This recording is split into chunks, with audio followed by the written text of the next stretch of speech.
Olá, bom dia, boa tarde, muito boa noite. Começamos mais uma live, a live de hoje, dia 28 de abril. E antes de tudo, para agradecer a todo mundo desde já, de novo como sempre. Obrigado aos membros que estão apoiando o canal, que estão fazendo isso tudo viável para a gente nessas horas. A gente tem o apoio do Serra Pilheira, para a live toda por aqui, para tudo que a gente está fazendo. Muito obrigado ao Instituto pelo apoio. O Estúdio 42 que está fazendo a arte toda que a gente está apresentando aqui. Eu ia falar isso no fim, mas vou falar desde já. A gente deve logo mais retomar um pouquinho mais alguns vídeos por aqui. Tivemos um vídeo na sexta-feira sobre amizade nesses tempos. Vamos ter vídeos regulares também durante a semana. Devo fazer uma live no próximo domingo já sobre a situação do Brasil, com uma análise mais a fundo dos casos do Brasil, regional, estado por estado, o que a gente pode ver o que está acontecendo aqui. Para acompanhar isso tudo, não esquece de se inscrever aqui para você receber os próximos vídeos. E vamos para a nossa conversa dessa semana. Antes de fazer essa análise dos estados todos do Brasil, especialmente porque a gente está nesse período turbulento e turvo de falta de testes, começando a fazer os testes, troca de gestão de ministério, de políticas de estado, todo mundo discutindo sobre reabertura, mas tem algumas tendências que são muito evidentes. Estamos com alguns estados no Brasil já à beira do colapso do sistema de saúde ou em colapso, região norte principalmente, alguns estados da região nordeste como Recife, Fortaleza, como Pernambuco e Ceará. Eu vou falar mais deles caso a caso e como as coisas estão progredindo domingo. De qualquer forma, a gente está tendo uma saturação das UTIs da maioria dos estados, principalmente Nordeste e Sudeste também. São Paulo e Rio de Janeiro já estão chegando perto. 80%, 90% de ocupação de leitos de UTI, o que é muito sério, se a nossa tendência ainda é uma tendência de aumento de casos por aqui. Então não é um cenário muito favorável. E alguns estados em boa situação, como é o caso, por exemplo, de Minas Gerais, que ainda está longe de ter uma grande ocupação de leitos de UTI e que é uma região que tem mais condições de estar com a conversa que está tomando conta já no noticiário essa semana de como fazer reabertura. O que tem de importante para a gente trazer sobre reabertura nesse momento?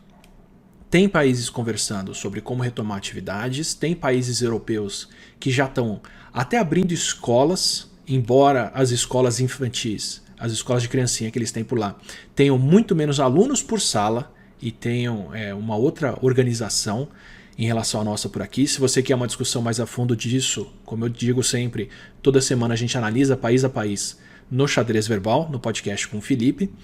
E mesmo assim eles estão retomando o comércio, retomando atividades, pensando como voltar a circular as pessoas, voltar a abrir as coisas, incluindo Itália e Espanha, que são dois países que passaram por uma situação bem mais séria, muito mais grave desde muito cedo, e que estão agora retomando. Mas esses todos são países que estão diminuindo o número de novos casos por dia, diminuindo o número de vidas perdidas por dia.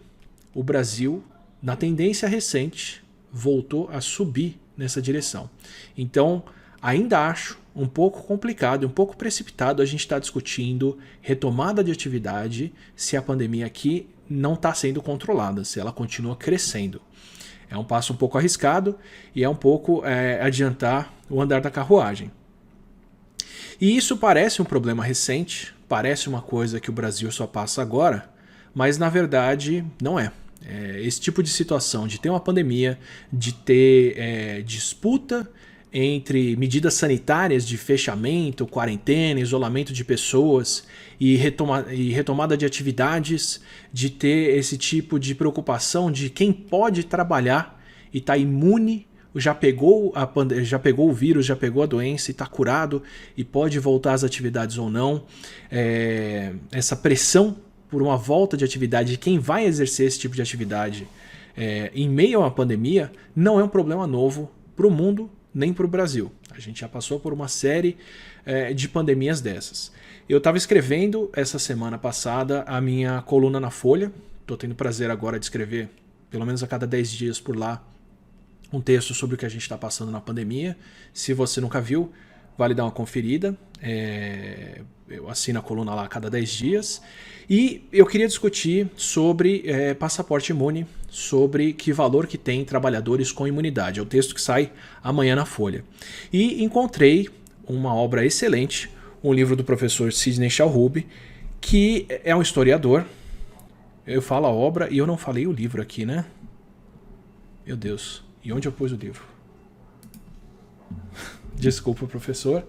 Eu falei da sua obra e não falei o seu livro. E eu perdi o nome dele aqui, eu terminei de ler ele hoje. E eu tô vermelho aqui.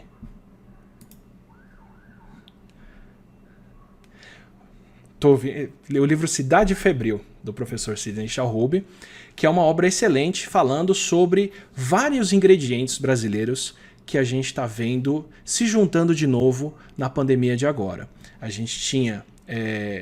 a obra toda trata da situação do Rio de Janeiro, dos cortiços no Rio e de surtos recorrentes e acumulados que aconteceram, principalmente durante o século XIX, de febre amarela, malária, varíola e outros problemas todos, e como isso se misturou com a cidade, com os cortiços e com a situação da sociedade brasileira lá. E vocês vão ver como uma série de problemas são recorrentes, como o país continua febril desde então, e vários problemas que a gente enfrentou lá, a gente ainda enfrenta hoje. Uma das maiores discussões hoje no Brasil sobre a pandemia é como a gente vai ter esse espalhamento desigual entre as pessoas por aqui, principalmente por causa do nosso histórico pregresso, né, de como a sociedade brasileira funciona e de como os brasileiros chegam nesse momento por aqui. Então, nós vimos até aqui, e eu retomo isso várias vezes porque isso vai ser fundamental aqui no país.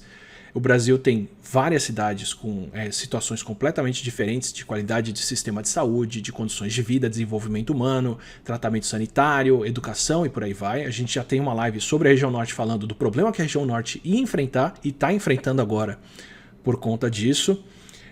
Então a gente vai ter uma pandemia muito desigual por aqui. Então a Covid não escolhe quem ela infecta, ela não pergunta o que as pessoas fazem para isso, mas ela infecta as pessoas de acordo com condições que permitem que o vírus circule ou não. Como, por exemplo, aglomeração, muitas pessoas vivendo em o mesmo espaço, pessoas que não têm condições de ficar em casa, de se auto-isolar, de manter um isolamento e um distanciamento social em residências em que 5, 6, 10 pessoas vivem em um mesmo cômodo. E o que o vírus causa nas pessoas depende de pré-condições. E nas palavras do professor Sidney Chalhoub, que é o convidado de hoje, essas pré-condições são socialmente construídas. Somos nós que construímos o que faz isso. Então a gente já viu, com base na China, que problemas de pressão alta, problemas de diabetes sem controle, problemas respiratórios como asma, histórico de pneumonia, efizema pulmonar e outras coisas podem complicar muito a progressão da Covid. A China não tem obesos o suficiente para ter estimado isso, mas com base na França e nos Estados Unidos agora, nós descobrimos que obesos também fazem parte de um grande grupo de risco. E essas desigualdades que nós temos aqui na sociedade vão gerar condições mais frequentes ou não em certas populações, justamente por isso. Então, não temos mais cortiços, mas temos favelas, temos comunidades, temos regiões onde as pessoas vivem nas mesmas condições, em aglomeração, com falta de água, com falta de recurso, com falta de saneamento e com mais pré-condições, como diabetes, como essas coisas todas. Então eu queria muito trazer um olhar de como isso tudo se junta hoje e de como a gente agiu em pandemias passadas para entender um pouco do que a gente está fazendo de certo e errado na pandemia recente. Como eu disse, o papel aqui é educar, então quem eu estou mais interessado em trazer e para conversar com vocês são professores, são educadores. O Sidney Chalhoub, ele é historiador, ele foi professor da Unicamp até 2015 e o que mais me marcaram no Twitter foram ex-alunos dele elogiando as aulas e a interação que tiveram com ele, o que foi um ótimo indicativo de que era uma excelente pessoa para trazer aqui. E desde então, desde 2015, ele é professor de História e African American Studies na Universidade de Harvard. Está direto de lá nos Estados Unidos. É um prazer enorme. Muito obrigado por nos prestigiar aqui, professor. Obrigado pelo tempo, pela conversa, pelo espaço. A gente tem muita coisa para conversar E eu vou começar perguntando um pouquinho sobre a sua obra mesmo, sobre o Cidade Febril. Desculpa de verdade o branco aqui no começo, mas como que a gente fica... O que aconteceu com o Brasil naquela época, em 1849, quando a gente junta cortiços com a pandemia ressurgindo, que na época era a febre amarela?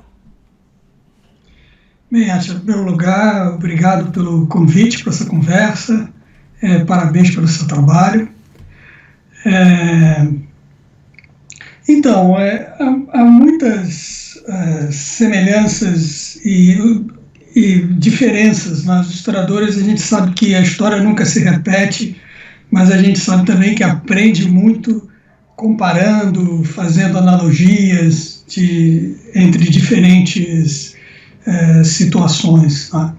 Então, uma série de coisas, por exemplo, que a gente tem assistido no momento, lembram situações do passado, como, por exemplo, no caso do Cidade Febril, que foi o livro que você leu, uma das epidemias que eu estudo lá é essa epidemia de febre amarela, né, de 1850, e ela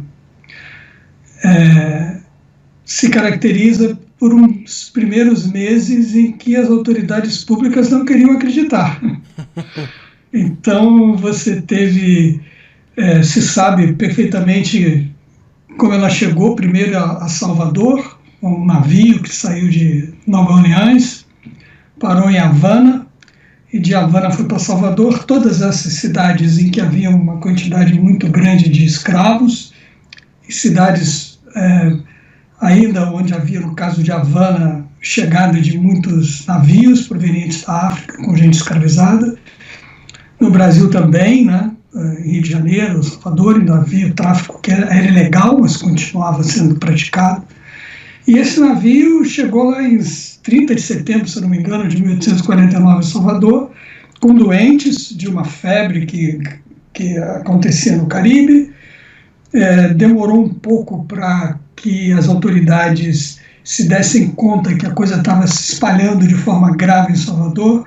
Quando chegou em 15 de dezembro, já depois de 2 meses, muita gente doente na cidade, uma comissão higiênica de Salvador escreveu ao governo imperial dizendo que estava acontecendo isso. Havia uma suspeita de que era a febre amarela, que graçava no Caribe nesse período, mas que não tinha ainda chegado no Brasil daquele jeito.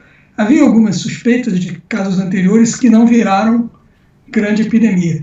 E aí as autoridades no Rio, né, na capital, receberam aquela notícia, fizeram uma reunião na Academia Imperial de Medicina. As notícias que vinham da Bahia era que as febres eram benignas, que a doença era benigna. Quer dizer, primeiro nega a própria chegada, depois diz que chega, mas é uma gripezinha. E quando chega no meio de janeiro, para o final de janeiro, se cria uma comissão de higiene para seguir o que estava acontecendo, mas a doença já tinha se proliferado pela cidade toda, tinha começado nos bairros costeiros, litorâneos, e tinha invadido toda a cidade. E quando chegou em fevereiro, eles começam com medidas quarentenárias. Em fevereiro, você vê aquela correria para criar enfermarias na cidade toda, para controlar o movimento do porto, para fazer quarentena dos navios que chegavam do norte. Até aí os navios que chegavam de Pernambuco também, logo, sim, a epidemia se alastrou. Mas ela já estava instalada também, né? Já estava instalada. Mas é interessante ver a demora, quer dizer, a constatação do navio com uma febre perniciosa, como eles diziam naquela época, uma febre perniciosa, já foi 30 de setembro. Até você fechar o Porto do Rio para os navios que estavam vindo de Salvador, de Recife e tal, você demora 4 meses, né? Então, e as notícias sempre de que não, a febre é benigna, pouca gente morre. Não vai causar nada. Não vai causar grande coisa, está tudo sob controle e tal. E aí a coisa continua até o meio do ano. A epidemia começa a diminuir em maio, e só em julho você não tem mais novos casos. É uma tragédia incrível, desde classes populares, especialmente imigrantes pobres, imigrantes portugueses pobres morrem em grande número, mas afeta também famílias mais abastadas. O próprio imperador, Dom Pedro II, perdeu um filho durante essa epidemia, mas é evidente aquilo que se disse na abertura. A epidemia atingiu em número muito maior a população pobre e especialmente imigrantes pobres. A febre amarela tem essa coisa curiosa, né, que não há uma explicação que eu saiba, talvez você saiba, o doutor em microbiologia é você, né? Mas ela afetou pouco a população escrava, a população africana, e principalmente nesse momento aí, a escravidão no Rio tinha uma quantidade muito grande de pessoas trazidas pelo tráfico, africanas. Não sei se elas sofreram menos com a epidemia, porque muitos eram, portanto, tinham vindo da África, de lugares onde a febre amarela talvez fosse endêmica, não sei se essa é uma explicação provável, ou se era alguma explicação ligada a alguma adaptação, alguma característica genética, como parece que é o caso na malária, né? Então, eu não sei, isso aí é a pergunta para você, não sei qual é. Posso fazer uma colocação até? Sim, claro. Acho legal a questão da febre amarela, porque quando eu falei lá numa das primeiras lives que as novas doenças são doenças que saltam de animais para humanos, e aí a gente tem uma série de riscos que aumentam ou diminuem a chance da gente pegar uma doença de animais, eu falei que o Brasil tem uma sorte biológica de não pegarmos doenças por aqui. Em parte por quê? Porque aqui nas Américas, pela história geológica do continente, as Américas se separaram da Eurásia antes de a gente ter grandes primatas. Então os primatas nativos aqui que a gente tem são os micos, que são...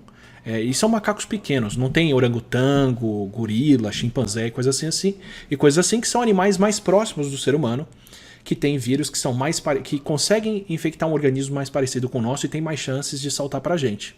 Então viroses que são transmitidas por mosquito, por pernilongo, por exemplo, ou pelo Aedes aegypti, pelo Aedes albopictus e pelos mosquitos que transmitem dengue, febre amarela e outras coisas, elas têm mais chance de vir de macacos que são mais parecidos com esse macaco pelado que a gente, que estão na África. Por isso que boa parte delas vem da África. Viroses de trato respiratório infectam bichos que vivem em grandes agregações, como os morcegos, mais tipicamente na Ásia, ou como as aves migratórias que vivem mais na Ásia, por isso que os vírus vêm de lá. Aqui no Brasil, a gente tem muito poucos vírus nativos, naturais da região, para saltar para humanos. Quase todas as doenças que nós temos aqui, que ainda são um problema hoje, foram trazidas por viajantes de fora. Não é só a Covid que veio de fora para cá por quem estava vindo da Europa. Então a febre amarela, por exemplo, é um caso desse. Ela é uma doença de origem africana, de primatas africanos, que são mais parecidos com a gente, que rodaram o mundo por rotas comerciais e outras coisas, mas que vieram aqui para o Brasil trazidos por mosquitos que vieram trazidos dentro de navios negreiros. Então as populações de mosquitos que a gente tem aqui, que é o Aedes aegypti, o Aedes albopictus, que são mosquitos... o albopictus não, acho que ele veio pela Ásia, mas o Aedes aegypti, que é o mosquito que transmite a dengue e a febre amarela, em alguns casos, não tanto, e transmite também a zika e a chikungunya e outras doenças mais. O Aedes aegypti veio da África por navios negreiros, junto com os escravos. A malária veio junto com outros mosquitos e junto com as pessoas escravizadas da África. Então a gente tinha esse problema aqui, né? Quando chegava o navio negreiro, ele já vinha com um sofrimento humano terrível, com quem era trazido, mas ele ainda trazia outra coisa junto, que eram as doenças infecciosas que podiam vir para cá. E aí, no caso dessas populações africanas, a gente podia ter as duas coisas. Podia ser uma população que já era atingida pela febre amarela e já tinha uma certa imunidade, então quem tinha para passar mal e de repente morrer de febre amarela, já aconteceu isso na África e essas pessoas não vieram para cá. Ou são populações que já tinham sido naturalmente selecionadas por isso. Para a febre amarela é difícil da gente saber, eu não conheço nenhum marcador genético de resistência à febre amarela, mas não me surpreenderia se tivesse também, porque é uma doença muito complicada. Mas para malária a gente tem esse tipo de marcador sim, é anemia falciforme, e não é à toa que as pessoas escravizadas que foram trazidas de lá são pessoas que têm mais tendência a ter anemia falciforme, porque é uma mutação que em um ambiente com malária pode ser vantajosa. Então, por isso que a gente tinha esses surtos de febre amarela toda vez que chegava, ou toda vez não, né, mas trazidos por navios negreiros. Teve mais de um, inclusive, né? Teve surtos depois de 49 repetidos por isso também, né?